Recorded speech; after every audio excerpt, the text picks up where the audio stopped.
Happy New Year, Pete. Happy New Year. And welcome to the Two Guys, One Sofa 2017 End of Year Review. Two Guys, One Sofa.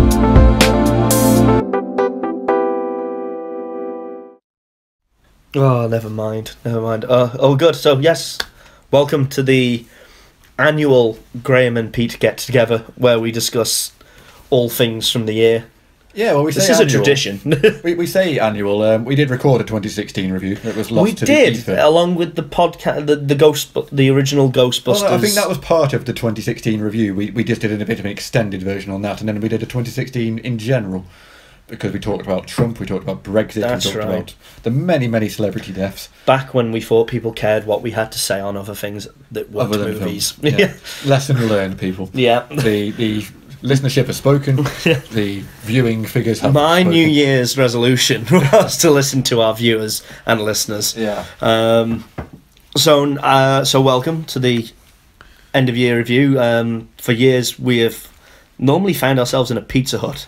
Yeah, doing this without a microphone, and we've done this plenty of times over the last decade or so. Going back to, I think, 2000 and maybe 4, 5. Good God, it was. We've been doing these end of year reviews. Yeah. So welcome to the inner circle. Yeah, I mean, we mentioned 2016. We're not going to get into depth on that. No. But fair to say, a negative year for film for both of us. Yeah. Such classics as Batman v Superman. Yeah. Ghostbusters. Alice Through the Looking Glass. Yeah, you watched some shit. Neverland. Oh no, that was the year before. Pam. It was Pam. Yeah, let's not go back to that fucking miserable nightmare. I'm just trying to think. Yeah, there was all sorts of Rogue shit. One. Rogue One last year. I mean, just to give it some context, our collective film of the year last year was Zootropolis or Zootopia, whatever you want to call it. Depending on where you are. Yeah, which was a perfectly good film. Yeah. But not exactly. I think it summed up the year that was by far and away. Yeah, and that was light years ahead, if I recall. Such a winner. I think number 2 and 3 for me were maybe The Jungle Book and 10 Cloverfield Lane, which says it all, really. Because I can't remember 10 Cloverfield Lane. Nope. A year and a half down the line. There was a bug. So I'm just going to quickly right a little wrong there. My 2016 film of the year was actually a film I saw in 2017 at the very start, and that's La La Land. Which you mentioned you're part way through seeing at the moment, but I love that film. I'm enjoying it. I really am enjoying it. It's colourful. It's a contrast to all of the dark and dreary superhero movies. Yeah, charming is a good word for it. It's optimistic. It's hopeful. It's fun. It's got witty. The comedy value of it, but it's it's very droll at times as well. There were warning flags for me. Warning sirens going off. Musical. A film by Hollywood about Hollywood. All of the warning signs were there. But Ryan Gosling. Ryan fucking Gosling. But despite all of that, I think the musical, it's not an in-your-face musical. There's musical numbers sporadically, but it's not a constant, every little bit is a song. Yeah. It is a film about Hollywood, but it feels very old-school Hollywood. I couldn't believe, before I saw it, that it was actually set in the modern day. I just assumed it was going to be a 1940s homage type thing. I was pleasantly surprised that it was just modern day done in the 1940s. Yeah, in that sort of style, and I love, So far, the songs have been catchy as well, which is a big thing. Obviously, with musicals, you always need one or two standout songs to make a musical work. You've got the constant sort of ode to what's the character's name? Emma's name. Mia. Yeah, her songs and yes, that one in the background. You've got the City of Stars. That's very catchy. I liked it, so yeah, I can see why. I'm really only halfway film. through it because I keep on watching 10 minutes on Netflix. Yeah, I mean, I'm not a cinematography guy by any stretch. I don't normally notice this stuff, but the opening scene of that with the sort of the freeway traffic and it's just sweeping around, I think that's an incredible shot. And I'm not going to spoil anything for you because I haven't seen the end yet, but I like that the ending is a bit of a surprise as well. I won't give anything away, but it's a surprise, and a surprise that I appreciated. Just so the listeners know, I am actually putting my fingers in my hair like a child. Yeah. You may proceed. I'm done now. What? So what? We're good now. We're good. Okay. So, the best film of 2016 is La La Land. Okay. For me. So, that brings us on to 2017. And ta-da! In general, a better year, would you say, for film? Yes. Yeah, absolutely. I wouldn't say it's a standout year for what I've seen, because we went down different paths this year, unintentionally or intentionally. You went to watch more films that you didn't ever think you would ever go and watch at the cinema. I've stepped outside of my comfort zone this year. So while you did that, and I saw you doing that, I decided, screw it, I'm going to double down on the absolute most schmaltzy Hollywood crap I can find. Because well, this is the thing. I'm saying it's a good year for film. In years gone by, there's no way I would have gone to see Get Out or The Founder or La La Land. I would have gone to see Transformers. Yeah, I avoided that one like the plague. I probably would have gone to see fucking King Arthur or whatever the fuck it was called. And morbid curiosity would have got the better of me. I'd have gone to see the Emoji Movie in years gone by. Oh, don't, because the problem is, like you say, at some point during next year, over the coming months, with this podcast continuing, we're going to run out of films that we don't see, and at some point we're going to have to go and watch something, and we may have to get the Emoji Movie on DVD as a retrospective. Well, goddamn. Cheers, Pete. So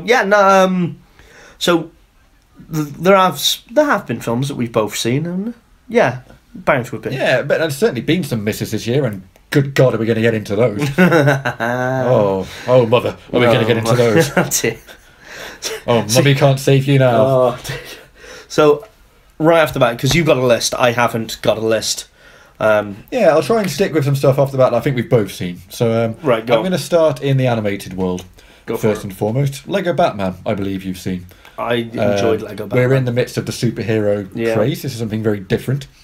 I love that film. Yep, I really, really did. I mean, it was funny, it was clever, it was self-satirical. Yeah, I mean, it referenced all of the different eras of Batman. There was something for everyone. Little when he talks about Bruce going through his little his phases, and it's just everything's like perfectly Legoed scenes from like the iconic images from those movies. All the references were on point. On point. Yeah. Dope. What? Dope. That's dope. I guess so. It was on Flames. Yeah, it was on #Flames. They slayed Queen. Yes, Queen. But So really enjoyed Lego Batman. Will Arnett, just for Arrested Development. I love Will Arnett. He always seems to play the same character, and that's because people hire him to do that same character because he fucking is the pinnacle of that same character. And I just love the fact that it's come out in the midst of this DC universe and been better than anything they've ever done with the actual Batman property. It was just the most wonderful contrast of fun Batman, exactly what you want from a superhero. Yeah. Compared to this miserable fucking turgid disaster. People like their Christopher Nolan stuff. Let's double down. Oh, yes. That was the right amount. Yeah. It was the Free Bear syndrome. Yes. Lego Batman did enjoy, very much so. And also in the animated world, a Disney juggernaut, much anticipated, Beauty and the Beast. What did you think? I went to watch this with Amy. It's like this couples thing, quite possibly my first ever couples trip to the cinema experience. So it was all set out nicely, back row, hole in the popcorn tub in the bottom. She's reaching on. There's nothing in here, Graeme. What? Yeah, sadly she had it on her lap rather than mine. That's why I fucked it up. You live and learn. Plus popcorn went everywhere. It's really annoying when you pay £7 for a popcorn. You can't afford to put a hole in the bottom. You don't put hot butter on it, Graeme. So that's where it went really wrong. But I say seeing it. Let's say for one, I wouldn't have gone to see it by myself. I would have watched it at some point when it came out on TV without any shadow of doubt. Because I like Emma Watson as an actress. Yeah. I think she's very good. I like Beauty and the Beast as a story. And Beauty and the Beast as a story was one of my favourites as a kid. Yeah, I remember. And I really liked it. Oh, I did really like it. Did you really like it? I really liked it. You've got a look on your face that suggests that's a lie. No, I honestly did. I didn't. It wasn't this absolute shitfest that I feared it would be. And I really liked it. Yeah, I think I'm kind of in the same boat. I unashamedly liked it. That's the look on my face. I can't hide the fact that this Disney princess story was just fucking brilliant. See, I think I struggle to get away with these live-action Disney films from the fact that they are cynical cash grabs. Yeah, and I've not seen a lot of them either. Like the Cinderella one never interested I've seen that, me. and it was a fine enough retelling, but it added nothing new. Yeah. Jungle Book was fine. I enjoyed it. Good performances. Added nothing new. It did add a few. Well, it was more to the book rather than it was darker, the original cut. Such is the world we live in now. Yeah. And this was kind of the same. For me, the new stuff didn't really work. I couldn't tell. Like, they added some new songs. I couldn't really remember any of those. No, I couldn't remember. I couldn't tell you. You remembered, like, Tale as Old as Time. Yeah, the classic stuff worked well. It was faithful to the original. I thought Emma Watson was good as well. Yeah. I thought she sang well. I thought she looked great. Well, like you say, unashamedly, when she had the yellow dress, when she first was in the yellow dress, and obviously that's the iconic look for Belle in Beauty and the Beast, and like it's on all the Disney memorabilia and the stuff. Yeah. When I saw that, I just went, "Wow, that's." Well, I can't think what her song is near the start, where she's still in the village and she's not yet gone to the castle and she's singing the song on her own. Yeah, that's right. That sort of moment for me, I thought, yeah, right, I'm on board with this. It was like the Beauty and the Beast version of Quiet Little Mountain Town from the South Park movie. Yeah. Because she was going around all the... It's very Sound of Music. Yeah. Everybody stops to say hello. Hey, get out my way, kid. Yeah, it had that vibe to it, if I remember. But no, really enjoyed it. Like I say, I really enjoyed it. I'm a 31-year-old that took his girlfriend to watch it and probably came out loving it more. Yeah, we enjoyed it too. I mean, I did the same. I went with Avril, probably wouldn't have gone on my own to see it without her. But yeah, it was just an enjoyable enough movie. If you can look past the fact that it doesn't really need to be happening and it's a cynical cash grab. I think I still prefer the original cartoon. See, I haven't seen the original since I was a kid, so I couldn't compare. Well, we have it on at work sometimes. We have a little waiting room where we sometimes put on the Disney films for the kids, and there's a bit when they're doing the Tale as Old as Time song, and it's it's just a cartoon from the early 90s, and there's like a sweeping shot, like a panning shot. Yeah, it looks fucking incredible for its time. There was nothing as good as that in this live action CGI remake, and some of it was a little bit over the top with the CGI. I think they doubled down during the Be My Guest and things like that. Yeah, that was the one thing that felt trippy as hell. Yeah, because I was just like, oh, this has kind of removed me. I know this is a fantasy world kind of thing, but it felt still a little Tim Burton for my taste. Yeah, it just got a little bit too far out, but I didn't realise it was... all throughout the film, I was trying to think, who's doing the voice? Because whoever's doing the voice of... it was Ewan McGregor. No, because all I could get past was... The obvious choice of a Scottish man. Exactly, that was the bit. I was just like... Whoever's doing this isn't French. It isn't like that one go-to French actor from Godzilla that's in every single film. If you want a Frenchman, he's in it. What's his fucking name? Lemmy something? No, maybe. I don't know, but Renee Zellweger. Renee Zellweger? Who cares? Renee's someone or other. Bridget Jones's Beast. Exactly. Well, that's a different film altogether. We'll come back onto our porn reviews of the year coming up soon. Which personal favourite of mine, Snatch, the remake of that. Oh no! They rebooted that well and truly, or should I say rebooted? It's an anal reference. I got that. Yeah. Okay. I preferred Uncut Gardens of the Galaxy. Oh God. Oh no. So yeah, enjoyed Beauty and the Beast anyway. I can't really fault it. It was exactly what I wanted it to be, and I don't know which the next one is. I know that Tim Burton's doing Dumbo. Oh fuck off! That means bloody fucking what's his name? Johnny Depp's going to find more work. Oh, Johnny Depp's going to be freaking the ringmaster or something. He's going to be Little Mouse. I imagine you've nailed that. And Helen Bone, what's her face? Helen Bonham will play the sad mother. Yeah, trapped in her little cage. God, fuck you, Tim Burton. I mean, Johnny Depp's got to have some sort of sexual allegations coming against him in the near future. He's got to be the next one. What if VD would have taken him by now? To be honest, Harvey Weinstein. The first Harvey Weinstein reference of the podcast. Nice. Next up then. So what have we got? Shall we? I don't know how many of these you've seen. Go for them. I mentioned we mentioned at the start, I sort of stepped out of my comfort zone and into the world of the award season films, which I've always been a bit snobbish about in the past. I've always sort of turned my nose up at the Oscar choices and whatnot. Yeah. But I thought some of them have been shocking though. Oh yeah, there's been some terrible films, and I decided to dabble in. I think they were doing an offer at Odeon where if you saw so many, you got one free. So, well, you know what? It's so cheap there. Yeah. Why not give it a go? So we saw Fences, which stars No of it, did not see it. Denzel Yeah. Washington and Viola Davis. Yeah. Now, this was a great actors showcase. Denzel Washington was fantastic. Viola Davis, probably my Actress of the Year award, would go for that. If we're counting La La Land as 2016, we'll give it to Emma Stone. Viola Davis in Fences was incredible. Not that interesting a film. Yeah, that's what I got from... Yeah, I mean, it's not trailers bad and by any stuff. means. Yeah. I was expecting for it to really drag and not to enjoy it at all. It wasn't as bad as that. It's going to be one of those that if you've got 2 hours spare and when it's on Netflix... I wouldn't watch it again. It was a one and done, but it was some powerful performances. Yeah. It was really well done. I think it was his own film, Denzel Washington. Yeah. And it was clearly there as a showcase for the actors, and the story was a little bit secondary. So that was that. That was a good film. I can see why it got the hype it did. I can see why she was so acclaimed for it. We saw Hidden Figures, and I'm going to apologise now. I can't remember the name of any of the actresses in this. What the fuck is Hidden Figures? I Hidden never Figures even was heard of the film. about the free Not Hidden black... Fingers going into our porno no, review. that's a whole new world. That's Harvey Weinstein. Yeah, that's hashtag Harvey Weinstein. Kevin Spacey. Oh dear God. Yes. Hidden Figures was the story In the of... butthole! Oh, God. Oh, no. Where... Oh, Crouching Tiger, Hidden Figures. God dear God. Oh, God.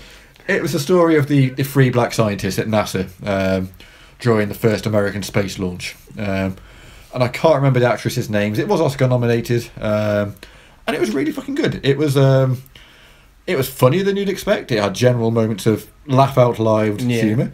The story was more interesting and engaging than I thought it would be. It kept my interest throughout. The performances were great. It featured, what's his name, who plays Sheldon in The Big Bang Theory? Oh, him. Jim Parsons. Yeah, that's right. As a scientist. It was a little bit jarring seeing him in a more straight, serious role. But still as a scientist. Yeah, it was a good film. It was interesting. It was engaging throughout. I considered it for my top 3. It didn't quite make it. Spoiler alert. I'll get back into that later. But Hidden Fingers. Hidden Figures, not Fingers. Oh, sorry, yeah, no. God damn it, I almost googled the wrong thing then later on. Please remind me of that like later on before I get to the internet looking for the stream. And then, oh, God. We also saw the film that won the Best Picture off La La Land in the big Oscars farce that it was, Moonlight. Again, can't remember the name of any of the actors in it. The fuck was Moonlight? It was the one I knew the least about going into it, even though it had won the Best Picture. I think it was made with a sort of £500,000 budget. Oh, Ben Affleck's brother. No, that was Manchester by the Sea. Yeah, I've not seen that. What the fuck was this one then? Moonlight was a story of a sort of gay suburban black teen who sort of watching grow up for his life and his struggles. Or was and this the coming one to that took terms like with 10 himself. years to film or something? Or 12 years to film? Possibly. Because they used it in real time or No, something. wasn't that Boyhood? I don't I think. fucking know. Moonlight, I don't know the story behind it, but it won the Best Picture anyway at the Oscars in the big controversy where La La Land was announced and then this was the Oh, actual that one. happened! Yeah, that happened this year. So Moonlight won it. And I don't get it. It was the least interesting for me of the Oscar films. I mean, to be fair, I fully appreciate that I can't relate on a personal level to the story of a struggling Homosexual black man. black man. Yeah, so there is that obstacle to overcome, but it just didn't entertain me particularly. The performances again were good, and the guy who won the Best Supporting Actor, I can't think of what the fuck his name is, but he was great. He was really, really good, but beyond that, didn't do much for me. Yeah, just came and went. Couldn't really tell you anything about it. And the one that I liked the most, and starred an actor I'll get back into later when we come to the Spider-Man review, Mr. Keaton, former Batman. Yes. And that was The Founder. I don't know if you've heard of this. I've heard of it, but again, have no... It's the story of the origin of McDonald's. Oh, no, yeah, I've seen this that. was fucking brilliant. Michael Keaton... You wouldn't have thought so. No! I think we saw the trailer towards the end of last year. It just happened to come on before whatever it was we were watching. Yeah. And I just thought, you know what, I think this looks generally quite good. We went to watch it, and it's really fucking good. Michael Keaton is incredible. By far and away the best acting performance I've seen this year. He's kind of having this renaissance of his he's career, having a isn't he? hell of Since a year, Birdman. Michael I mean, Keaton, he's just... He's having a hell of a sort of 2 years or so. Yes. He was amazing. The story was a hell of a lot more interesting than I was expecting. Laura Dern pops up in this. We mentioned her in our She's Star Wars. making a comeback as well. Yeah, I mean, she's underutilised, to be fair. She's a bit of a background character, but what she does in it, she's very good. And yeah, it's just a really interesting story. Enjoyed it a lot. He's brilliant. The backing actors, lots of good performances elsewhere. I mean, there's a little lull, perhaps, where they get into a little bit more of the sort of politicky type stuff, where maybe there's 5 or 10 minutes where it loses its way a little bit, but really interesting. And it's one of the few that I've gone out and I've bought the DVD, watched it again, enjoyed it a second time round, which I didn't think I would have one of these Oscar films. No, fair enough. So really enjoyed that. And this wasn't so much an Oscar film last year. I think it could be in the next year's Oscars, starring John Boyega, our Star Wars friend. Detroit. Yeah, I didn't get round to watching it. And I'm a little bit on the fence with this one. John Boyega was sort of cast as the leading man, which is misleading because he's not. Right. He's very much sort of just there in the background, but they put him there because he is the Star name Wars. value. Yeah, but he doesn't do a great deal in the film. He is a bit of a background character. I mean, it's a good film. It's atmospheric. It's pretty tense, but it's almost, and it's hard when they base these films on real life when the full story isn't known. Yeah, because it's basically picking the filmmaker has to pick a side. What do you believe and go with that narrative, and it sort of portrays the Detroit cops almost to a cartoonish level of incompetence where you can't believe that it's that blatant. I mean, this is America, don't get me wrong, they could be that racist. Well, I say they could very well be. But it's almost distractingly like, as a British person, you cannot comprehend, or you can't submerge yourself in that because, well, the police over here. Well, now we're getting into a fucking rabbit hole. We're digging with our hidden fingers. You don't have that. You don't have that. Exactly. We're digging our hidden fingers into a little mound there, a little Weinstein pie. Yeah. So a good film. Again, like probably could have had 10 minutes or so trimmed off the end. It sort of overstayed its welcome a little bit, but a good film. And I wouldn't be surprised if it's there or thereabouts when it comes to Oscar season for one of those Best Picture type films. So that's what that sort of films, mostly thumbs up, which I didn't expect, having been very down and snobbish about Oscar films in the past. Some pleasant surprises this year. So to contrast that, let's get into a world we're more comfortable in. The world of the superhero. And when we say comfortable, we mean jaded and depressed. Yeah. Cynical. Burnt out. Haggard. Disappointed. So we've done Justice League already. I mean, for those who haven't heard it, we hated it. Yeah, sucked. And if you liked it, you're a fucking moron, I think. Thumbs down for the Justice League. 1 or 2 moments, slight improvement on what's gone before, but overall thumbs down. But sticking in the DC world, and we talk a little bit about it in the Justice League review, Wonder Woman. Ah, yes. What did you think of Wonder Woman? One of my favourite films of the year, but not on the basis that it was like this standout, brilliant piece of filmmaking, just on the basis that, one, it was a pleasant surprise that DC had not fucked this up. Yeah. Which obviously was a massive thing. It was a novelty. Yeah. And like you say, it was well acted, it was well written. It did have moments where, again, you can critique it, and fairly so. There are other parts that you can't touch with a barge pole because they're Hashtag Harvey Weinstein. Dear me, old Harvey's barge pole. But you can't fault it in many regards. So I really enjoyed Wonder Woman. Like you say, it depends now where they go for the second one, because like you say, in Justice League, I think if they had filmed Justice League after Wonder Woman came out and had all the positive things, her in that. They would have fucking had her as the lead actress in it. She would have taken over from Batfleck and Cavill and all that, and it would have been essentially Wonder Woman in Friends. Yeah, I mean, the one disappointment at the end of Wonder Woman, I mean, we touched upon in the Justice League review that it sort of fell off the cliff at the end, as so many of these superhero films does. It descended into the noisy, shouty, hard to comprehend fight scene. She sort of felt a little bit more inconsequential, whereas it should have built up to her being the big hero at the end. Yeah, it felt like the Chris Pine character was making the big hero ultimate sacrifice, and her fight with the Ares, was it? The god of war, whatever it was. Yeah, which I can understand why it went full CGI battle mode, kind of shouty, because out of all these, you know, they say all these stupid third act superhero, like everything's exploding, all of this. The one time you would expect it to happen is when the God of War is about. Yeah, but the problem is the God of War was an old man, and he never changed from being an old man. He didn't change form. I did like that. Again, though, in the comics, in the recent comics, he's been portrayed as this burnt-out old man. He is literally an old man in a suit. It looked visually with a cane. weird. I can see why if you didn't see that comic, because like I say, when you read the comic first time, you're just like interested because they've tried to humanize and blend the Greek gods in with society and whatnot. But old jagged or God of War, Ares was portrayed. So when it was revealed to be like the old guy in the mustache and people were like, I didn't like that. I was just like, I did, but again, that's because I have that comic reference and I did like what they did in there. So if you didn't like what they did in the comics but knew the comics, again, you would be like, I know what they were going for, didn't like it. So it's a very small niche in the market that could appreciate that. Again, like you say, but if you had got Arnold Schwarzenegger or somebody just giant and pumped up in... That probably would have been distracting too. There's no... And again, if you had some insanely, you could have had some insanely, 30-something handsome actor do it as well, and it would have been like...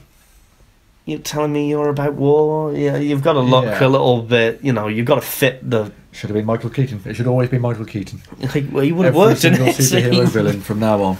Michael Keaton. Yeah, but I mean, the scene, so much worked. The humour worked in a way that hasn't worked in the other DC films. I mean, just because they tried humour. Moments. They actually put some in there.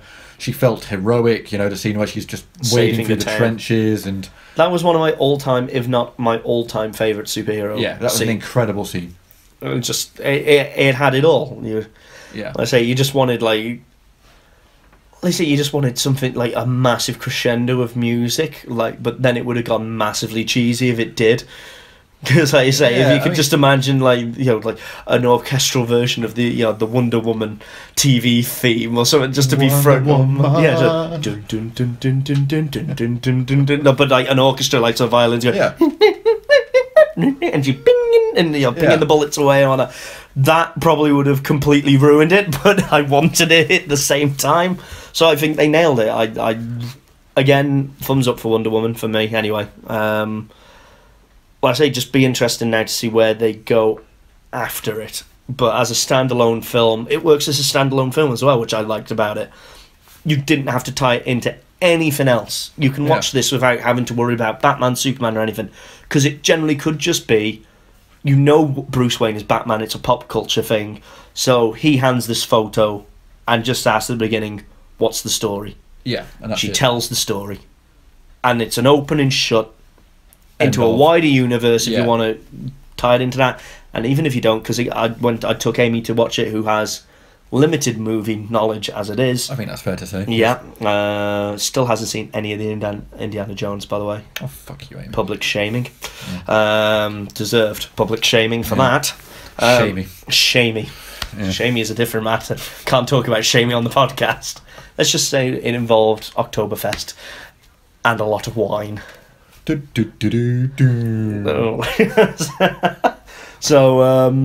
really enjoyed it. Like I say, it was a very open and shut, but she enjoyed it on the basis that, she knows, I'm pretty sure she knew Bruce Wayne was Batman, so when it says what's your story, signed Bruce Wayne or Bruce or whatever, she enjoyed it all the way through, because again, she has no knowledge of the superhero universe, the DC universe or whatever, but as a standalone film, it works. And I think that was the biggest positive I could take from it, was because I would always go in with my, no matter how much I tried to close myself off from certain aspects, I know too much maybe about certain characters or mythology, and you can get distracted by that, or you can be biased because of that, where Amy coming out and saying really, really enjoyed it, and I like these bits and these bits, I was just like, that's the most glowing that's recommendation I can give. The one thing I would say, it works in the sense of introducing a strong new female character into not just the DC world, but into the superhero world, full stop.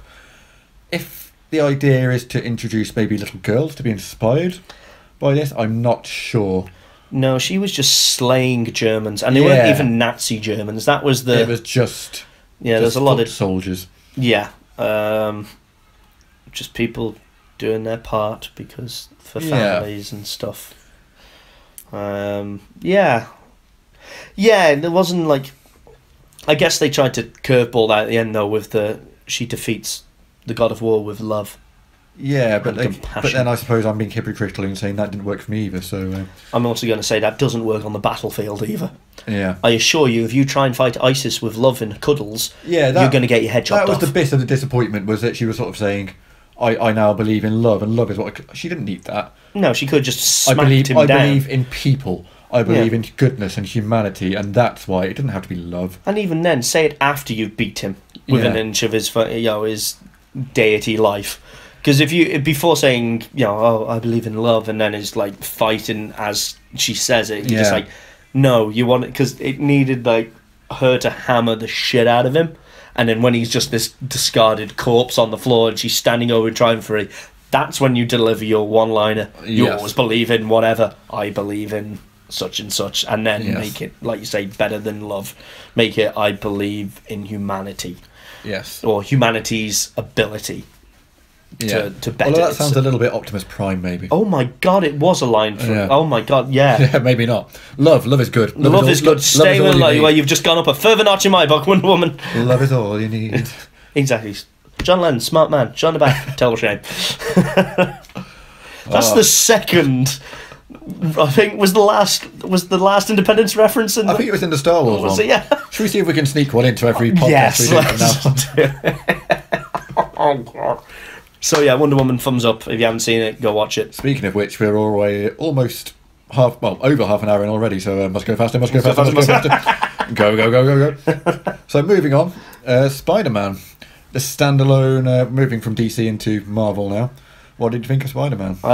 Only watched this recently. Yeah. And really, really, really enjoyed it. Yeah, again, a thumbs up for a superhero film. Because on the opposite end of the scale, it didn't have, as you say, the big kind of clusterfuck at the end. It was a very self-contained story. Low stakes. It was grounded. It was what Spider-Man should be. He is the friendly neighbourhood superhero fighting low-level crime, bad guys. Yeah. And I like the fact that Michael Keaton, again, brilliant in this. And that twist where he turns out to be the Why dad. don't you just fuck him? Why don't you just fuck him, Peter? You love him so much. I would if I could. Oh, Michael. Oh dear. But yeah, I thought there was a great twist where he turns out to be the dad of Peter's love interest.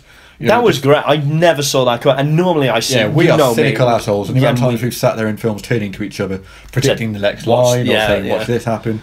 I did not see that coming at all. No, I really didn't at all in the slightest. That was a proper oh shit sort of moment. Yeah, you're just like, oh, stakes raised. Yeah, but not massively so. It wasn't over the top. It was just personally. It was a nice personally little escalation of the plot. Yeah.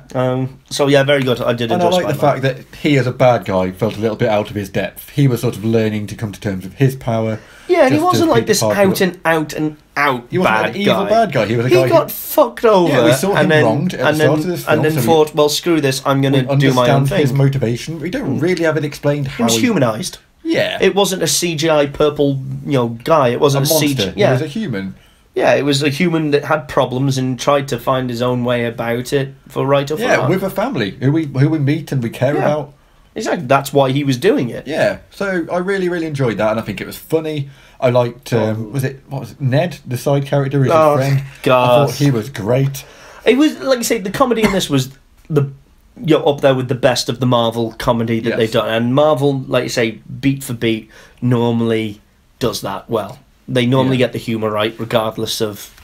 no matter how bad the film is, the jokes are normally at least on a level playing field from previous films. No, it's the same with, like you say, the Star Wars thing. The humour's always been at a certain level and hasn't really dropped off. Maybe it hasn't been as frequent, but it hasn't dropped off. Same with the Marvel. Marvel films always have that. There's always one at least laugh out loud moment in a Marvel film. Yeah, and there was quite a few in this. Yeah, I guffed several times, as they say. So yeah, big thumbs up for Spider-Man. That was up there. I don't think you've seen 4, have you? Not yet. Ragnarok? Thor Ragnarok, no, not seen it yet. By far the best of the 4 standalone films. And up there with the very best of the standalone Avengers films for me. Ooh. Really, really funny. Hemsworth is everything in this that he isn't in Ghostbusters, by which I mean likeable, humorous, competent. I mean, they reintroduce Hulk back into the world in this after a few films out of the fold. Like, where's Hulk? He is great. They basically they sort of do the Planet Hulk thing. I mean, I think that people had always wanted them to do that as a standalone film in itself. They just incorporate that was never going to happen. It was just included within Not this. after 2 Hulk films bombed. Yeah. To come back to an Independence Day reference again, Jeff Goldblum is in this, and he is fucking brilliant. The best thing he's done in a long time. Is, as a side character, Goldblum is always fantastic. That's what always his best quirky work is. And funny. Yeah. Yeah. It's when they try and push him front and centre. Yeah. He can't lead a film. No. So he was great. It's just a really fun film. The last 20 minutes isn't as obnoxious, as overblown as you'd expect it to be. And when we talk about the villains, you look at we talked about in the Justice League on Steppenwolf and how shit he was. The villain in this, played by Kate Blanchett, not a great villain by any means, but at least it is played by a human. Yeah. She sort of hams it up to the max as a sort of over the top baddie sort of thing. The costume looks distracting like Maleficent. That doesn't really work. But just a really good film, and the side characters are good comic relief. Just really, really good, and yeah, by far and away one of the best. Certainly the best 4 film, and up there for me. Yeah, with Winter Soldier, I would say, as one of the best standalone Avengers films. Fair enough. Really, really good. So to round off the superhero side of things, Guardians of the Galaxy 2. We're both looking forward to this a lot. Both love the first film a great deal, seen it many times. Where did you stand on the sequel? I loved this just as much. I liked that it went a slightly different direction. Again, it made it a little bit more intimate to a degree. Like I say, there was a lot of character-driven arcs, maybe too many as well, just because it then convoluted it a little bit. But I liked that they went down that route because, like I say, if you tried to catch lightning in a bottle twice, it wouldn't work, and they knew that, so they thought, let's just twist it a little bit, but keep the heart and soul of what the first one was. And I really, really, really liked it. Just shy of, like I say, the first one. It's up there with me, and again, it's another one that I know people don't like as much, or some people have just downright hated it. I honestly think it's brilliant. I can't recommend it enough. I like it. Like I say, I like my character driven things. I said it's reason why I love Star Trek so much is the fact that it was the characters rather than the scenarios. It was how the characters dealt with scenarios that I like as a story, rather than a this is the end of the world kind of situation and then there's X, Y and Z here living in amongst it. It's more of X, Y and Z are there already and then you throw them into something, and this was a prime example of that. I liked it. I really, really, really, really liked it, Pete. Whereas I went the other way again. It's like The Last Jedi all over again. All over and I think again. The reason for that was it sort of felt like a tribute band, is how I would describe it. It was... I mean, we talked in advance. The hits. Yeah, we talked in advance that we couldn't expect another Guardians of the Galaxy. No. It was so unique. You know, it was never going to, like you say, capture that lightning in a bottle twice. But it just felt like they were sort of saying, well, what did you like from this character from the first one? Oh, you like Peter Quill's mixtape, so let's have everyone talk about the mixtape. We'll reference it. We'll have the other characters talk about it and almost introduce the tracks like a DJ. Yeah, the tracks weren't as linked as well this time round to the story. That was one of the things that knocked it out. They had the Fleetwood Mac one that worked really well. The chain. But the rest of it... On the first one, the mixtape kind of accompanied, for the most part, the story. It was part of the story. It was just something that was there that was tied cool everything after in. the fact. Yeah. Whereas with this, it was pointing it out. It was making a show of it. Yeah, because it worked so well in the first one. Yeah, and I mean, don't get me wrong. Like Last Jedi, I didn't dislike this film by any means, and I wouldn't not recommend it. It just... right, so there's too many characters for a start, and I think they tried to give them all their arc. Again, like Last Jedi, they could have done with just stripping a few of those back. We didn't need a full backstory for everybody and a full arc for everybody. Just focus on your main characters and flesh them out. Yeah. Some of the stuff they did was great. You know, I like the Rocket Raccoon arc. Yeah. I like Gamora, but then Drax seemed a little bit Yeah, bland. Drax was. Oh, yeah. I didn't want Drax to be, like you say, a fleshed out character because he didn't need to be. He was just the guy that took everything literally. Yeah, I know I'm swimming massively against the tide here. I hated Baby Groot. He outstayed his welcome after the first scene with the Baby Groot for ELO me was song. like the Porgs in Last Jedi. He For was me, there to It's sell just, toys. yeah, and I did not dislike him, but I wouldn't say it was. I didn't go. I liked him, but I didn't go overboard. I found him irritating, and there were scenes in it that I just sort of was watching, and I thought, if this happened in another film, I would rip it to pieces, and I can't not do that just because it's Guardians. And the one that springs to mind most is the funeral scene at the end. Yeah, where they're on the ship, and what's his fucking name? The one who dies. Yondu. Yeah. So he's died. He's made his big sacrifice, and his people all sort of gather around in their ships, the Ravengers, and they do the most obvious expedition on scene. One of the characters asks, I don't know if it's Gamora, says, "What's this?" And Peter Quill almost pretty much turns to the camera. It's This is a Ravenger funeral. They've come to pay their respects. Remember how we mentioned this foreshadowing early on in the film? All I could think was, imagine this was Transformers, and you've got Optimus Prime has made his big sacrifice. Right. He's died. And there's Mark Wahlberg and whatever the vacuous, shitty female lead is in this particular film. And Optimus Prime is being laid to rest on Earth, and all of the Autobots come down one by one. Like, and she turns to him, "What is this?" "It's an Autobot funeral. They've come to pay their respects." We would tear that apart. And I just think, don't get me wrong, I know you can present the same idea twice, and if you execute it differently, it can work. But this felt cheesy as hell. And I think that happened a few times. See, for me though, like I say, with that entire scene, especially just before it, when they put on, again, that was another good use of the mixtape, the father and son. Yes. So in the mixtape, I thought that ending to that film, while yes, him turning to the camera and saying, "Yeah, remember how we've set this up," kind of thing. Was it the lights of Xandar or some bollocks? Some bullshit. You know, you'll never see the lights of Xandar or Yondu or whatever. Thank you, Sylvester Stallone. Yeah. Glad you got a character out as well. And then they have obviously the big thing is the fireworks, and that obviously that's the lights. I mean, they don't outright say, "Oh, it's the lights of thing." That would. You know, if you can remember that line early in the film, you go, "Oh, that's what they mean by the lights. It's a fireworks display, essentially. It's like Chinese New Year." Yeah. But that whole scene, apart from that, I thought it generally had the emotional impact it needed to have. It was a bit of a gut punch, whereas, like you say, Luke Skywalker's death didn't.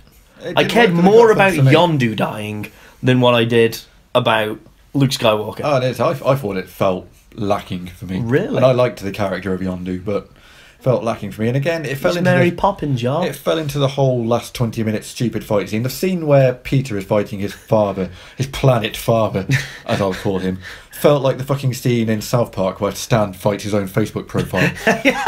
That's exactly what that looked like to me. Although I'll back it up. I like the Pac-Man. I like the Pac-Man bit. Just before that, the bit where he turns to Peter and goes, "It'd kill me to put that tumour in your mother." What the fuck? Where did that come from? Like, you've been waiting all of this time to find this guy. You keep that a secret, my man. You keep that a secret. And that needed it. I know I've said about it being too padded out and too long. That needed another 5 minutes of Peter being seduced and, seeing him being tempted into the thing, rather than just... That came out of nowhere. It was just like, "Whoa, fuck," just to further the plot kind of thing. Why did you say that? Oh, you need him to find a way to turn kind of thing by himself. Or have Peter trick him somehow, we see him turning. It was all a ruse. It was all a ruse on Peter's. He knew it all apart. But that doesn't happen. He just comes out of it out of nowhere. It killed me. I killed your mum. Just like, what? Well, that's how we get the good guy angry. And maybe that's how Katie McCann's going to do it. Oh, Jesus Christ! Another reference. Yeah, just why? So what's this new book about, Katie? So this is how we killed him. Oh, wait, what? What? What? Oh God. But yeah, no, I enjoyed. Like I say, I thought, like you say, the Pac-Man thing made me laugh out loud, no matter how stupid that end fight scene was. Yeah. But that's why I liked it. It was stupid. At times, it can be dumb. It can be just utter dumbness. It was. And schlock. It was schlock. Yeah, but I can appreciate it when it's done well. And then. So that's Guardians, and that moves us on from the superheroes. So Now we have the question, because we're getting into my best and my worst now. Which one do we start with? Do we start with the good? Or do we start with the bad? Let's start with the bad and then finish on a high. Let's do that, shall we? Yeah. So, Because if we just shit on things at the end, people's New Year's will be ruined. okay. I don't want the last thing people hear this year to be our moaning. I'd rather them take away what we're going to do on New Year's Day is we're going to watch this on Netflix if it's on. I'll start then with two that I'm not sure you've seen, because I'm going to come on to the next one, which I think we've both seen and would probably like a little bit of a rant about. And one of them is the worst film of the year. Oof. One of them is my least favourite film of the year. Hit me. Worst film of the year, The Mummy, with Tom Cruise. Not seen it, avoided it like the plague. A plague is what it fucking is. Yeah, I've heard. I mean... just from the trailer alone, you're just like, no, fuck this. Where to begin with this mess?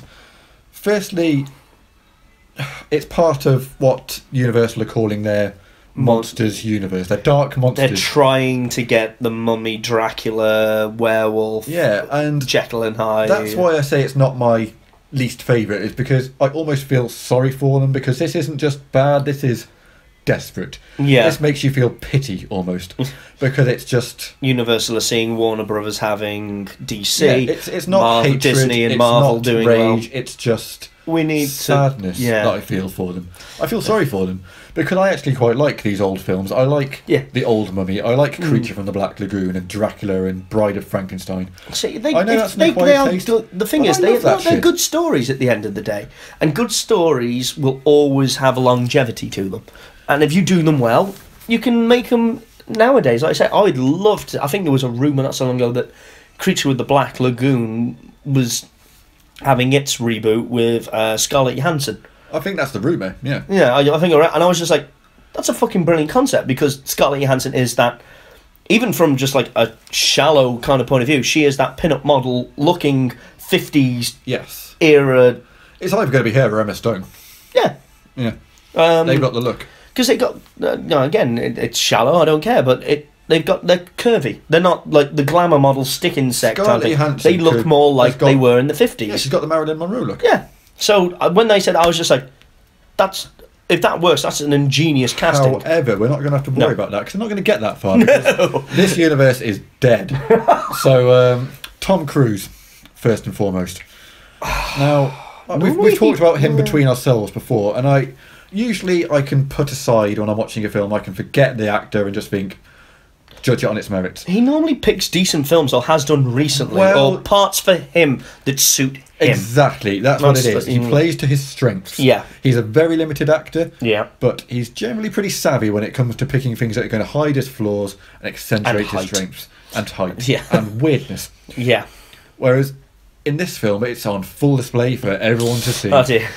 He's so miscast as this sort of young, roguish, morally ambiguous. But he's not Thief. young. He's not anymore. young. He's not roguish.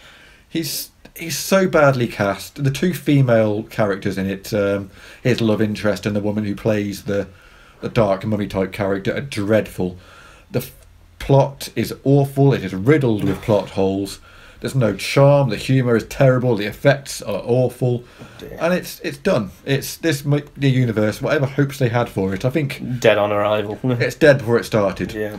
So fuck that film. I could rant about it forever. I'm not going to because I'm making myself angry. What about just a quick note though? Brendan Fraser and Rachel Weisz, did they make a cameo in it at all? No, this is completely that's off the table. Oh, this I isn't thought linked so. to that in any way, shape, or form. This is their own. See, if you're going to make story. a B movie, there's two ways of doing it. Either you make it a full-on horror film to a degree, or you have to turn it into this swashbuckling B movie. Well, kind you've of nailed the problem serial. with it is because I don't know who this is meant to appeal to.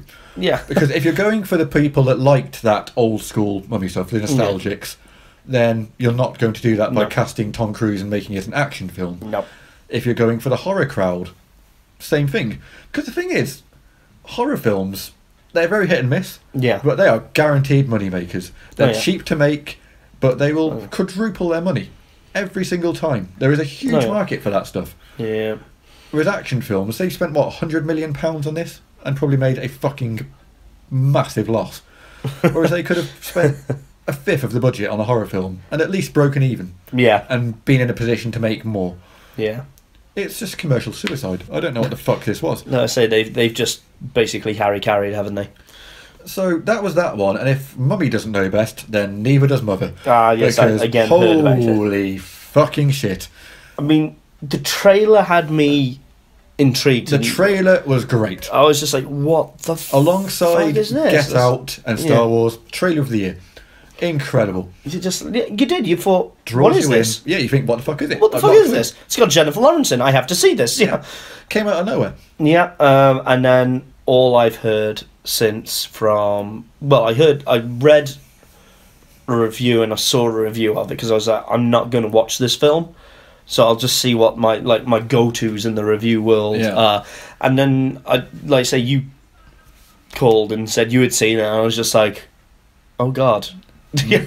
And that phone call was everything that I expected it to be. I'm never going to watch this film. I'm going to... Part of me, normally with bad films, part of me thinks I'll watch them once just to know. Yeah. But this one actually might send me into a rage and I'd turn it off within 20 minutes. It made me angry. I mean, the performances were fine. I mean, Jennifer Lawrence has had a lot of criticism. She was fine. She was passable. Everyone else, fine, if not good. You know, some good performances. Ed Helms in it, isn't he? Yeah. Is it Ed Helms? No, not Ed. No, Ed No. Norton. Ed Norton. Ed Harris. Ed Harris. Yeah, that's it. Yeah, I mean, there's some fine actors in it, but the problem with it is it wanted to be both a snobby, critically acclaimed art house film, Yeah. but have that mainstream appeal, and it succeeds in neither. Yeah.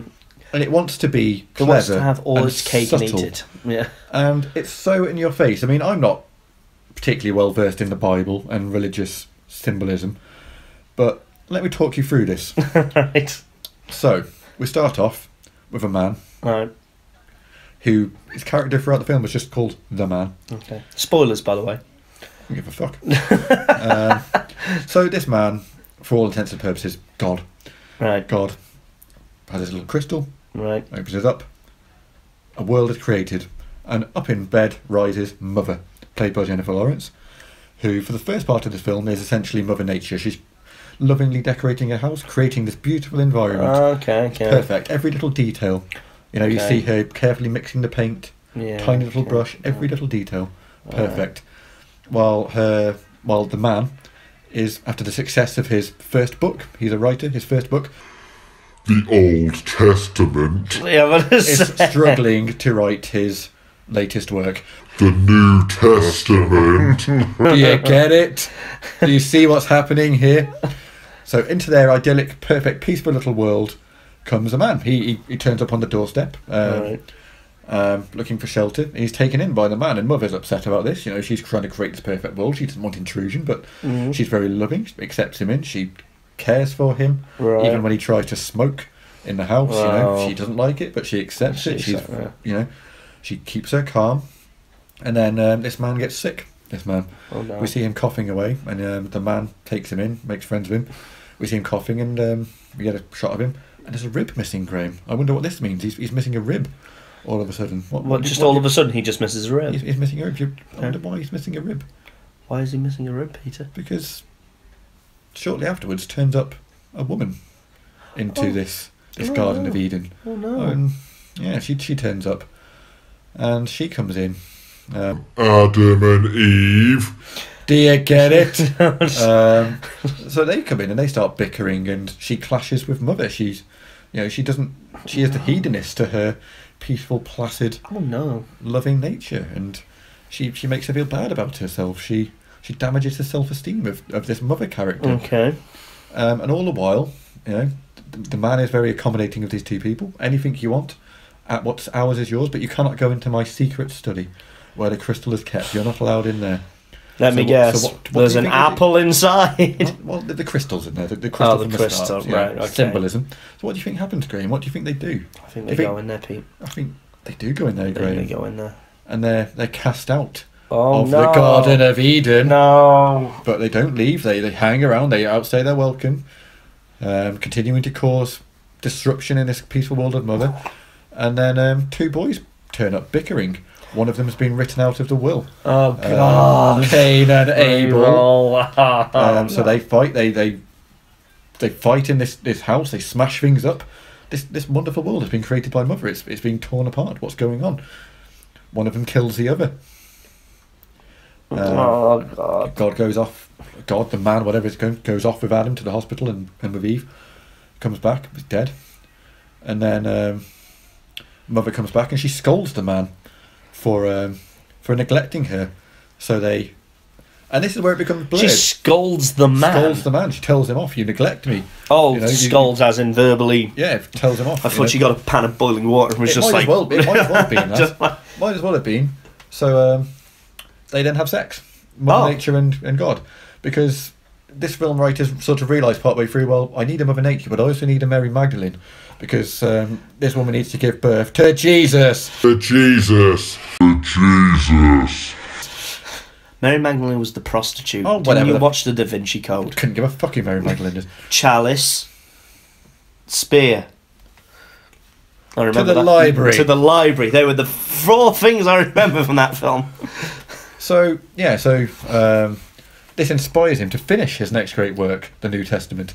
And people come from all around to give their thanks and their love to this brilliant man, and they're just flooding into the house. You know? Oh, good They're God. flooding into the house, and Mother's getting more and more desperate and upset. They're trashing things. They think they're helping. People start painting the walls. And all of her loving work is being undone. Because humans are bad. Humans are bad. And then Okay. they fight and wars start happening in the house. We get a microcosm of everything wrong with the world. There's race riots, there's wars, there's There's conflict. a race riot in the There's house. hippies, everything that's wrong with the world starts happening within this one house. Jesus. It's like a little ecosystem all of its own. Good God. So she shuts herself in the room and gives birth to the baby. Right. And says to the man, no, you can't have the baby because you'll give him to the people. You will give my baby away, you can't have him. She falls asleep. What happens, Graham? What do you think happens? He gives the baby away to the people. And what do you think happens to the baby, Graham? Does the baby get eaten? The baby gets eaten. Yeah, Graham. I've heard about that. Yeah. You see the baby being passed across the horde of people, pissing into the air in fright as it goes. And they tear... That's not a sentence you thought you'd be hearing in our 2017 review. Pissing into the air goes the baby. Goes the baby Jesus. They tear it apart and they eat it. So Mother loses her mind. She sets the house on fire, destroying everything. And then she is like a withered husk at the end. The man is still alive. Right. Rips the heart out of the woman. And starts again. A new house is born. A new mother is born. And we go in. So having not seen the Graham... Seen the film, sorry.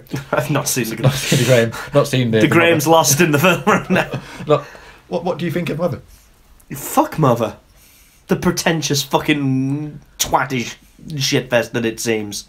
So fuck... It's pissing in the fucking air of fear is what it is. So fuck that And film. I guarantee it's going to win Best Picture at the Oscars now. Oh, I don't think this is going to get anywhere near the Oscars. Oh, really? So No. so even, like, the arty-farty pretentious types will, like, look at this and go, no, Yeah, I think this is going to be that's a bad film. panned. Yeah, when an art house film gets panned by art house people, you know it's bad.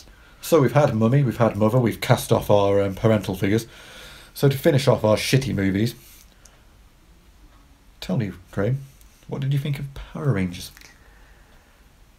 I did not mind it, but did not hate it.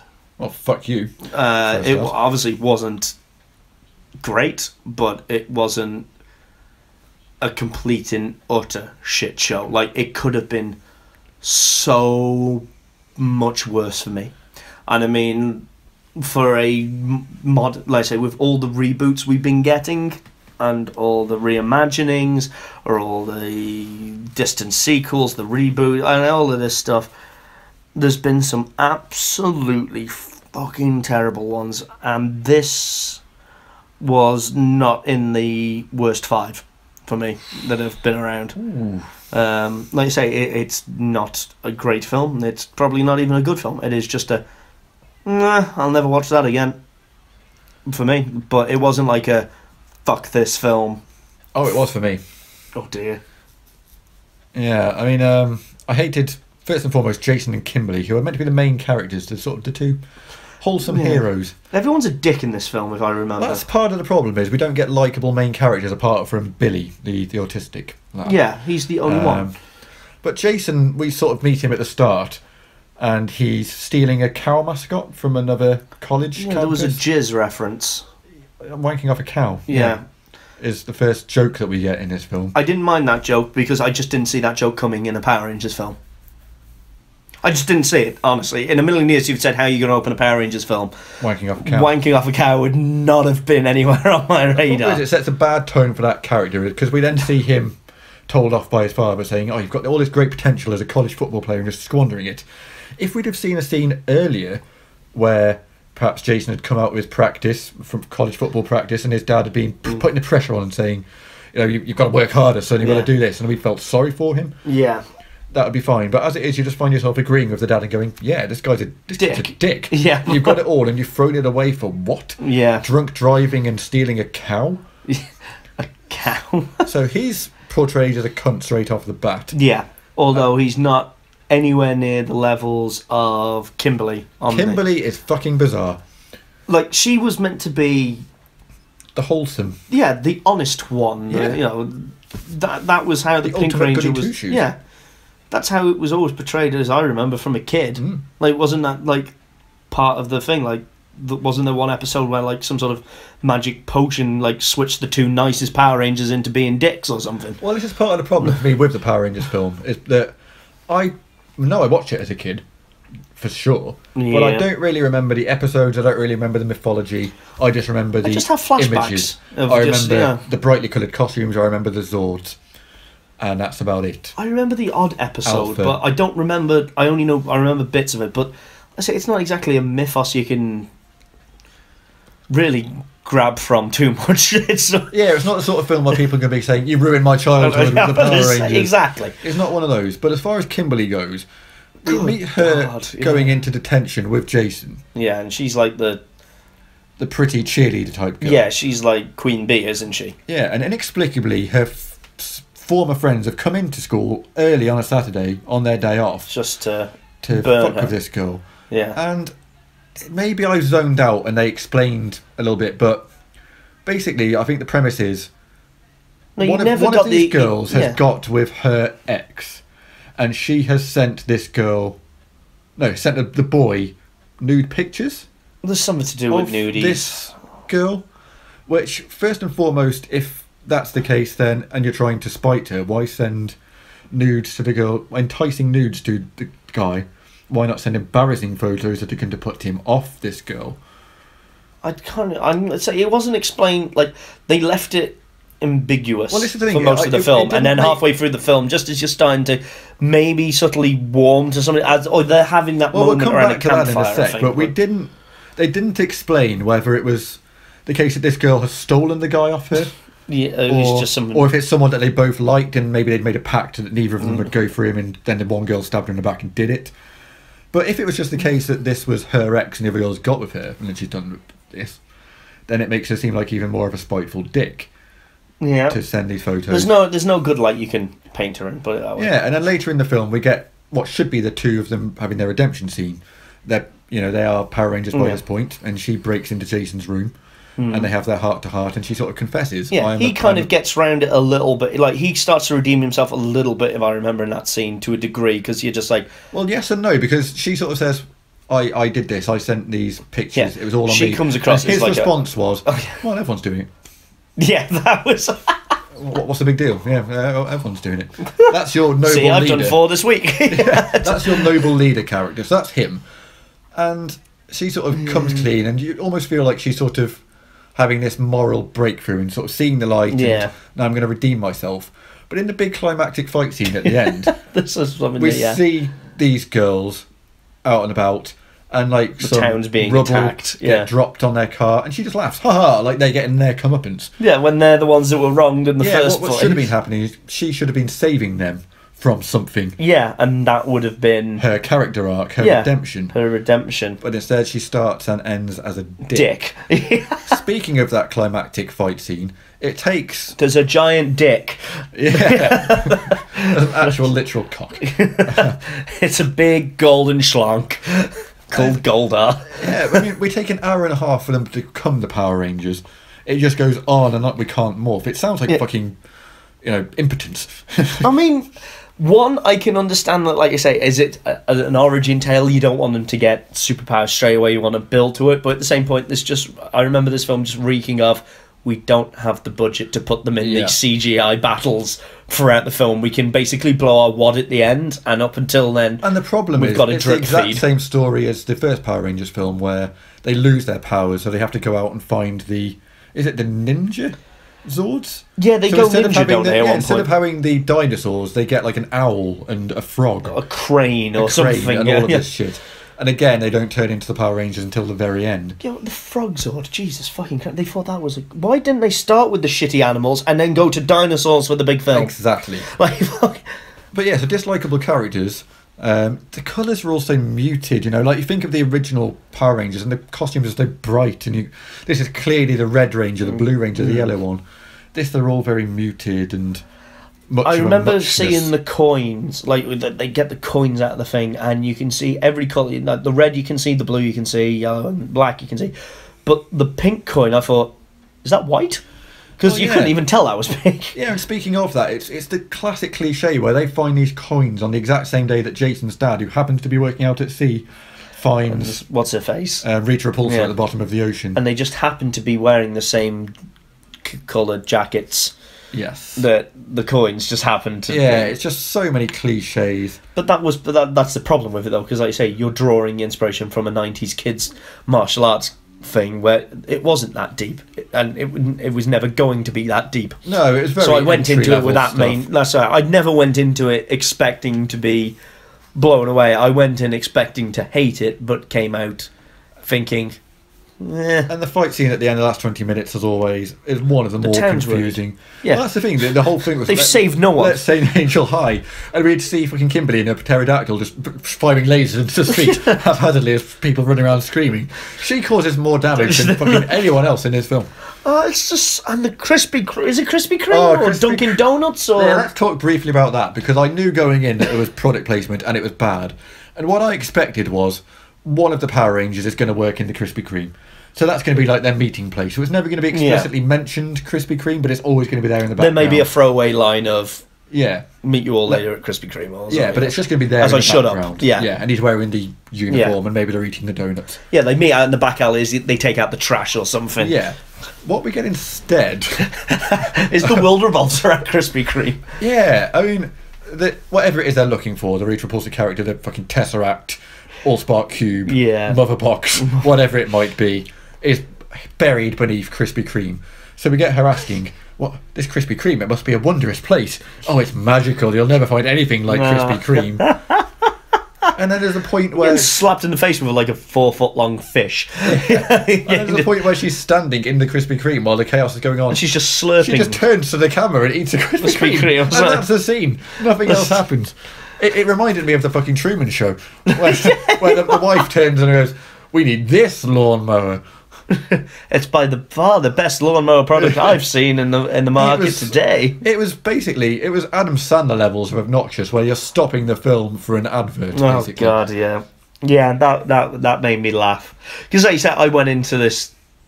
Let's say, that angered you. I just laughed because it was so shit. Yeah, I mean, I'm not anti-product placement, to be honest. It's something I could do without, but it is what it is. Well, you're not going to go for a whole world or a movie set in the real world where there's no such fucking branding. It would look stupid if there wasn't like somebody drinking a Coca-Cola. If they were all out having fizzy drinks or whatever, if they were just all like unbranded cans or make-believe cans, you would just be like, "Where's the Coke?" Yeah, it's ingrained now on our society, so. I get it, but like you say, if you go overboard, don't you? But no, Power Rangers you hated, Power Rangers I thought. I wouldn't recommend it, but nah, I can't want it burned. No, so that's it. I'm just going to quickly brush over another crap film that I forgot about. Go on. Kong, Skull Island. Yeah, that forgettable, was one and done. Yeah. Weak characters. Yeah, nothing to it. Yeah. It reminded me of the Godzilla. They killed off the best character too soon. In Godzilla, it was Bryan Cranston. In this, it was John Goodman. Yeah. The shitty main characters lasted till the end. You don't care about them. Yeah, and then when the one thing that destroyed that film completely was John C. Reilly for me, because as soon as John C. Reilly started playing John C. Reilly in any comedy film, kind of wacky, crazy. It was the full-on Wreck-It Ralph voice. Yeah, it was a cross between Wreck-It Ralph and fucking Step Brothers. Yeah. It was that kind of, Yeah, he was wonder and amazement kind of so youthful jarring. craze. Like, that on its own, I probably could have dealt with because it's John C. Reilly playing a stupid fucker, and that's always gold for me. He's never done it badly.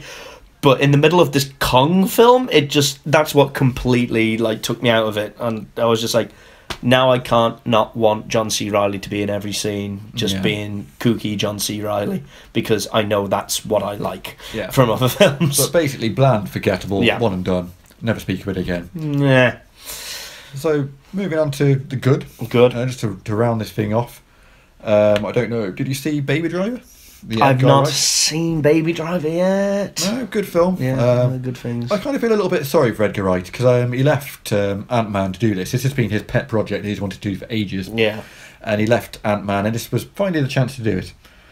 And the two sort of selling points of the film was one of the opening sequences where main character sort of dancing along with this great musical scene, and all of the backgrounds going along with the music and all the things popping up, and the fact that the action scenes are set to the music.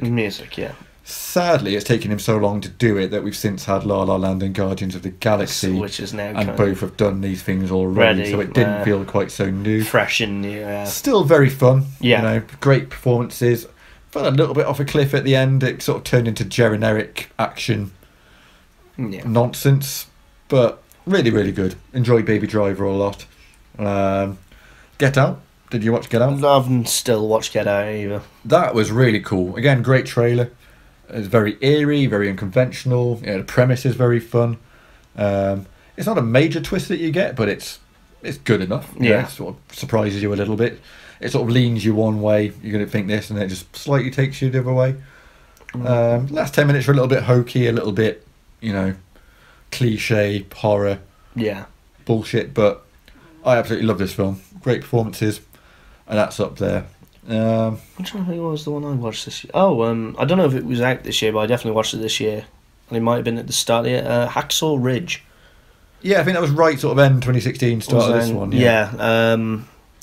Finally got around to watching that, and if you can get past the first 30 seconds to 3-minute mark where all the credits are going around and the violence is almost cartoony because there's people flying, almost like if you would put some opera music to it, like dun, dun, dun, dun, dun, dun, dun, dun, dun, and there's all these bodies flying around and explosions happening and people with arms flying, and it just over the top, and I was just like, oh god, this is going to be awful, but it's got 5 stars on these things, and oh god, this is shit, what the fuck. You get past that, then it turns into a very good film about pacifist during World War II, based on a true story, and basically how he fights his own war, to be allowed first and foremost to be allowed to serve despite not going through rifle training and stuff, because he won't even pick up a weapon because he's that religious, or his family are that way kind of inclined, so it's been ingrained on him. And then you see him during the Pacific Campaign, which is obviously in one of the bloodiest battles of the Pacific Campaign as well. And then when you get actually into the main battle, it's still graphic, and it's like Saving Private Ryan levels of realism, which was brilliant, because after that first 30 seconds to 2-minute credit roll thing, I didn't want to go back there, because I was just like, if that's how the director sees war, he needs to go watch more war films, because this is almost it was almost like comic book levels of just aliens being blown up in forests by raccoons, levels of and you were just like, what? But having never been in a major battle in the Pacific Campaign, or anywhere else for that matter, it may be like that. I can't imagine it is, but it may be. So apart from that first few minutes, but I would still say watch it for those first few minutes, just for a laugh, because I was laughing. I was just giggling. I mean, is there anything else you've seen? Off the top of my head, I can't think. I mean, no, because I avoided Transformers. Yeah. avoided some of the. I mean, there's things I'd like to have seen. I didn't get to see Dunkirk. That was meant to be good. Yeah, never watched Dunkirk. Didn't see the Train Spotting sequel. I missed out on that. Haven't still seen Trainspotting, the first one, so People, I know that's one that people say. Yeah, it's a cult classic. But no, I think most of them have, because I want more blockbuster. Yeah, and I mean, speaking of that, to round off, film of the year for me, don't know where you stand on it, was Logan. Good call. Yeah, not a big X-Men guy particularly. There's been some good ones. Yeah. There's been some very, very bad ones. It's been a very mixed bag for their little world, but this was great. I generally love this. Brilliant film. Yeah, I didn't feel like I had to have watched the rest of the X-Men films to enjoy it. It just worked as a completely standalone. You didn't even film. have to know the characters to a degree. No, not at all. Not at all. And I think people talked about The Dark Knight being one of these sort of Oscar-worthy superhero type films. I would have no issue saying the same thing about this. Logan was fun. It was beautifully shot, Yeah. well written. It looked great. Wonderful acting Patrick across the Stewart board. was really great. It, like you say, and it had the emotional gut punch Oh, yeah. moments as well. The emotional moments worked, and like I say, I'm not familiar with the character particularly or the backstory, but it still carried that weight. Yeah. I loved his little girl Wolverine. Yeah. One of the coolest movie moments of the year is her just going full on fucking war on these people in the compound. I loved that. Yeah, I remember that, because so you don't know what her deal is until a severed head rolls out. Yeah, it was you're just like, absolutely great. Oh, she's vicious. Yeah, and it's funny. You know, there's some good laugh moments. It's a good human story, which for a story about mutants, and it doesn't drag at all. No, it doesn't. Like you Doesn't say, feel its length. it's got Hashtag Harvey Weinstein. Oh dear, it's got what's his name? Stephen Merchant in. Yeah, he was good. Nice. There's lots of good performances. Yeah, like I say, another good story of just good versus evil. Yeah. If you get a good versus evil story, the rest falls into place. It's a redemption normally. story, a self-contained redemption story. And there's something always satisfying about grumpy old characters. Yeah. Finally coming round. Yeah. Well, we talked about Mark Hamill. Yeah. You know, It works. Han Solo. Just simple storytelling, but it works, and the R rating worked as well because there was some graphic shit in that film. Wait, Deadpool was this year, wasn't it? Or was that last year? No, I think that was a couple of years ago now. Deadpool. I think the second one comes out in 2018. That's true. Yeah, it could be. I'm losing track of my years now. Yeah, I'm so lost in the superhero world. There's that many, I can't remember which one came out when. There's got to be more. I've probably seen more, I can't remember. They can't be that good if I can't remember them. Exactly. But no, Logan, I'd go with that. I'm trying to think if there's any other animated films I've seen. Supposedly that Coco is good. Yeah, that's had good reviews. But it's not released here until next year. Yeah. Like January time. I think they're the trailer before Star Wars. The Yanks have got them though. Yeah. They always get the Pixar early, supposedly. Yeah, I mean, lots to look ahead to next year, but I don't. We're at an hour 20 already. Aye, might as well wrap it up. So yeah, you'll go in Logan. Film of the year, Logan. Personal favourite? Would you say that Logan as well? Like from a critique and I'd a probably Pete say point of view? Logan. I mean, I'll give a special recommendation to the founder because it was such a pleasant surprise. I didn't expect to like it as much as I did, and Michael Keaton was so fucking good in it. I love you, Michael. But yeah, I mean, lots of positive to say about this year, which is nice. Yeah, I think mine. I mean, like I said before, there have been better films, but just on the basis that it kind of dampened the dumpster fire that was the DC extended universe, and for how much I enjoyed it, and not just me, how much Amy enjoyed it. Yeah. As its own thing, which was like you said, it was a nice way of looking at it, because I was like, I've already seen this myself, but then I took Amy to watch it, and her reaction to it was just like, that's what I want to see from a film. So Wonder Woman, probably my favourite of the personal favourite. There's obviously been better films, but like you say, if you're going to watch films this year, it's looking Wonder Woman and Logan, two superhero films. Yeah. But both work as standalone. Yeah, but no mention of Last Jedi as one of the best films, though. for me. No. No. Because it was... It's just strange. Yeah, so I thought it was good, but I thought it was great, but I didn't think it was amazing, like, absolutely imperative I watch it again ASAP. Yeah. Whereas Wonder Woman, I was just like, I got out of it and thought, I want to read a comic book now. I want to delve into this character a bit more. I want to go back to it a few days later. Same with Logan. After watching Logan, I was just like, fuck, I could really go watch that film again, kind of thing. So yeah, they were the only I mean, like I say, Guardians of the Galaxy as well. I really did enjoy that. I'm trying to think. There's got to be. Yeah, I think top 3: Logan, Get Out, The Founder would be my top 3. I'd go Wonder Woman just on a personal basis. That. Yeah, I don't know. Like you say, it's been a decent. I like Spider-Man: Homecoming. Yeah. Just on, like you say, how grounded it was, and it did. It surprised me because, like I said, I didn't see the twist come in. Yeah, and like I say with Wonder Woman, if I just disliked those last 15 minutes a little bit too much because that was heading to Film of the Year by a long way. Until then. So yeah, I go Wonder Woman. Yeah, Wonder Woman, and then what did I just say? I've already forgotten. Spider-Man, Logan. Yeah, I'd actually go. Yeah, Logan and Spider-Man would be up there as well. The other one that I haven't mentioned, that I don't know if you can class a documentary as a film, but it is a feature kind of length, and it's on Netflix, so I'm going to put that in there. Jim and Andy, which is a documentary about Jim Carrey's time making a movie, like a documentary style movie based on an American comedian's. Is it Andy Kaufman? Andy Kaufman, yeah, the guy that fought Jerry Lawler once upon a time. Him. It's Jim Carrey doing the movie back in the 90s. Like, they kept the tapes, they filmed it, and they haven't released, and they put it to this thing.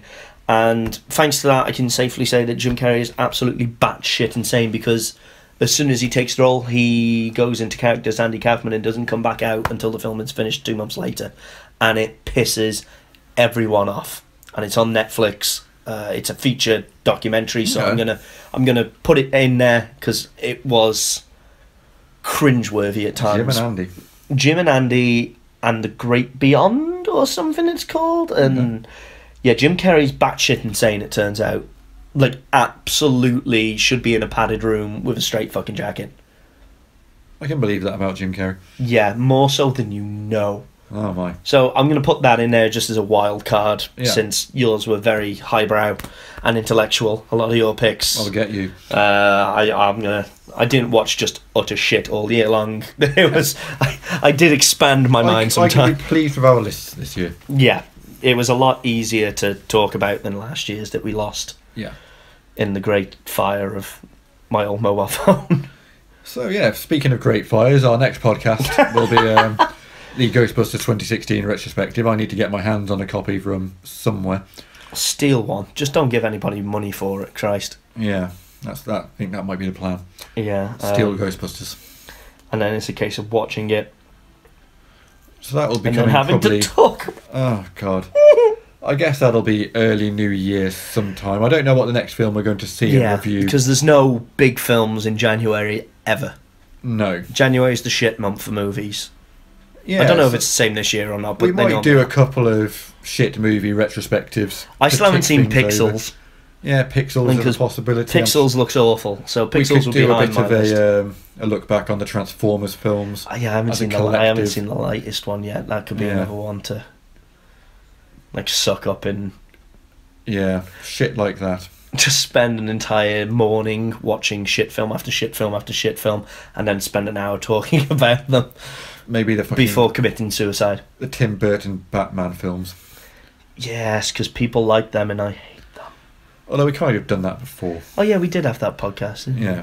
But we'll think of something to tick us over. Figure it out. I imagine the next feature film that we do might be maybe Han Solo, standalone perhaps, unless there's anything. Jesus, that's all the way in May. There's got to be something before then.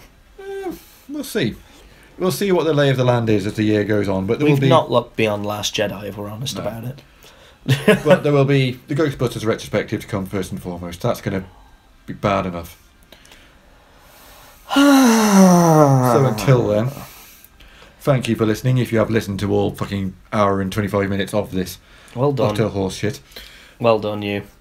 Yeah, Happy New Year. And Happy New Year. Stuff. And, Sayonara. keep watching the skies.